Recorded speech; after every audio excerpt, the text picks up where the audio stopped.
Aber und auf der Beat-Seite bist du jetzt einfach auch viele Beats einfach selber am machen. Wie kann ich mir das vorstellen jetzt in deiner neuen Produzentinnen, Beatmakerinnen-Rolle, so, dass du auch einfach viele Beats einfach machst für dich selber und die hättest du auch Interesse, die umzuplatzieren bei anderen Leuten? Oder ist es immer so eine Sache, dass du mit anderen ins Studio willst, so also zwingen? Mhm. Also ich bin jetzt mehr so ein bisschen am Beat-Archiv zusammenstellen, Mhm. damit ich, also es ist einfach eine Soundcloud-Playlist und die ist halt privat und dann die Künstler, die dann wirklich wenn zu mir kommen, das Zeugs ausproduzieren, die können sich dort ein bisschen durchscrollen, schauen, was sie geil finden und dann haben sie Okay, schon mal okay. eine Inspiration oder so und dann kann man das zusammen machen und Cool, ja voll, cool. also keine Ahnung, ich probiere mal wieder ein bisschen Beats zu machen, das ist jetzt nicht so. Vor allem, wenn Cool. du halt mit Samples schafft, ist das ja eher so ein bisschen Fleissarbeit. Ja, voll, voll. Aber ich glaube, bei dir stellen wir halt auch noch recht variabel vor, weil du ja auch etwas ein bisschen von Komposition verstehst, oder? Wenn man so ein bisschen dein Album noch lost und du könntest, du machst wahrscheinlich auch einfach eigene Samples auch oft, wahrscheinlich, oder? So, also für dich selber so ein bisschen, keine Ahnung, Instrumentierungen, wo du nachher wiederum in Samples könntest umwandeln für deine Beats, oder? Sehe ich das richtig? Ja. Bist schon ein bisschen faul, weißt du? Ich mag nicht einfach Aha, Samples machen. Nein, aber easy. ich bediene mich schon Ist gerne an okay. diesen Tools, weil das geht mega lang, so eine Stimme. Also je Was nachdem noch? mache ich es schon selber. Auf jeden Fall. Es ist nicht, dass ich es nicht kann oder so. Ja, ja. Aber dann Also ist es, du könntest es vorholen, wenn du es würdest wählen, ja so. voll. Aber es ist halt, das braucht dann wieder Inspiration, oder? Das ist dann weniger, da muss auch etwas in den Sinn kommen, irgendetwas Geiles oder so. Aber wenn ich kann Samples nehmen und eben, das ist wie gesagt in der Fleissarbeit. Und dann Okay. lässt dich ja schon inspirieren. Ja. Okay. Aber ich meine, ich kann schon einige Instrumente so ein bisschen spielen. Aber jetzt nicht so mega ultra gut, so mega nice Samples machen, weißt du, was ich meine? Also zum Beispiel kann Mhm. ich Gitarre spielen und Gitarre-Samples sind das Shit, finde ich. Und ja. Okay. Okay, ja, ja, Gitarre-Samples, dann bist du auch schon, wie du vielleicht weißt, bist du natürlich dann auch schon bei den Künstlern und Künstlerinnen, die eher so ein bisschen den Hip-Hop-Bounce wollen, bist du eh schon gut bedient, wenn du gute Gitarre-Samples noch anbringst. Ja. Vor allem so bei den Buben, wenn so die Anekdote ist von so einem 17-jährigen Rapper, so, ey, ich würd den Bounce, den der Ghana hat in Amerika, und für die Leute, die so ein bisschen wissen, Ghana, Young Thug, die sind natürlich alle mit dem Gitarrensound irgendwie gross geworden. Also.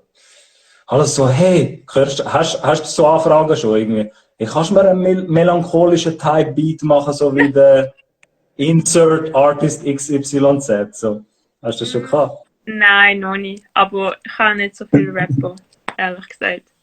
Aber ich glaube, wenn Okay. Rapper sind wirklich eher so ja, die gehen mehr auf den Künstler, gib mir ein Beat von dem. Ja. Aber was ich von meinen Pop-Ladies eigentlich immer erwarte, ist, dass sie mir eine Inspo-Playlist machen. Damit ich ein Okay. bisschen weiss, was für Musik das sie toll finden und so. Mhm.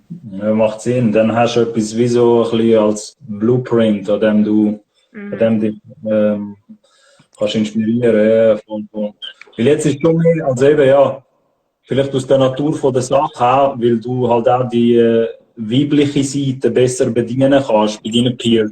Ist jetzt halt eher mit Frauen im Moment am Arbeiten, oder hast du das Gefühl, das entwickelt sich jetzt einfach, dass du ab und zu auch jetzt entweder mit männlichen Konsorten schaffst oder halt auch mit Frauen? Oder ist es dir wie so ein besonderes Anliegen, dass du sagst, nein, du willst irgendwie über 50% von deinen Beats sollten auch an Frauen gehen? Also ich frage jetzt einfach mal banal, weißt du? So. Ähm, Es ist mir einfach mega wichtig, die Frauen aus ihren Nischen zu holen. Und, Mhm. und aus der, keine Ahnung, eben, das, das hast du ja auch schon oft angesprochen. Für einen Mann ist es schon einfacher ins Studio zu kommen, durch irgendwelche Connections und so. Mhm. So, ah ja, komm mal, wir hängen es da und so. Und das gibt es bei der Frau halt einfach weniger. Und dann, ja, einfach auch auf die Leute zugehen, auf irgendjemanden, weißt, es gibt so viele Girls, die die schönsten Covers posten und so. Und wenn du die dann fragst, ja, schreibst du selber auch Songs und so, und dann sagen sie, ja, schon, aber ja, die sind nicht so gut und so. Und ich so, nein, komm mal, die sind sicher gut, Ja, wir schauen es an. Eben, die Confidence fehlt einfach. voll, wie viel du sprichst mir so aus der Seele, wie viele IG-Pages ich schon gesehen habe von Frauen, die eben mega schöne Covers machen. Ich denke, mach einen eigenen Song. Also weißt, mach's doch selber. So.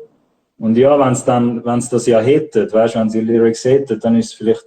Aber das ist ja schön, dass du das vielleicht kanalisieren könntest, gell? Dann braucht es vielleicht jemand wie dich, sagen wir jetzt einfach mal, wo auch dort an der Seite sitzt oder steht und so sagt, hey, ich habe auch schon released, das ist alles cool, weißt du, so, dort und dort musst du auf das achten, aber go for it, weißt du, so. Ja. Das ist schon gut, ja, weil nur mit Covers liebe Leute, also auch für Frauen oder Männer, wo das interessiert, so, kommst du halt auch nicht mega weit, weil irgendwann fragen sich dann Leute wie mich, die das mega so kritisch begutachten, denken so, hey, aber du kannst, weißt, es ist relativ einfach, ich will mir nicht unbeliebt machen, aber ich kenne halt auch größere Coverbands, die ich international irgendwie gesehen habe und dafür Marketing gemacht haben bei Firmen. Es ist es ist nicht schwierig, sich einen Top 40 Song irgendwie zu holen und den halt irgendwie zu coveren. Es ist das Einzige, mit was du nachher glänzen kannst, ist mit deiner Stimme. Und nachher schaue ich mir das an und denke so, Scheiße, was ist, wenn die Stimme jetzt einfach eben für deine eigenen Songs würdest einsetzen? Das wäre halt das Geile. Ja. Ein bisschen Ja, das. also ich finde Covers sind eine gute Übung, aber Ja. für mich nicht das Main-Ziel. Also, Ja, aber es ist schön gesagt, es ist gut gesagt. Es ist wie Übungsmaterial. ja, weißt du, also jetzt gerade wenn du vom Gesang kommst und so, es ist auch mega wichtig, dass du irgendwie mal einen Sänger oder Sängerin imitierst. Also ich meine, dass du wie irgendjemand tönst, das kriegst du immer zu hören. Sind wir so, ja, du tönst wie der und der. Und meistens ist es noch irgendjemand, der gerade irgendwie populär ist in dem Moment. Weil sie einfach gerade alles mit dem assoziieren. Geil. Aber das hat ja dann auch, also so, wenn du jetzt einfach irgendwie Covers singst und ein bisschen probierst, die Person nachzuahmen, so lernst du ja auch deine Stimme zu bilden, ohne dass du jetzt große Gesangslehrer hast. Ja. Und das ist sehr wichtig, ja.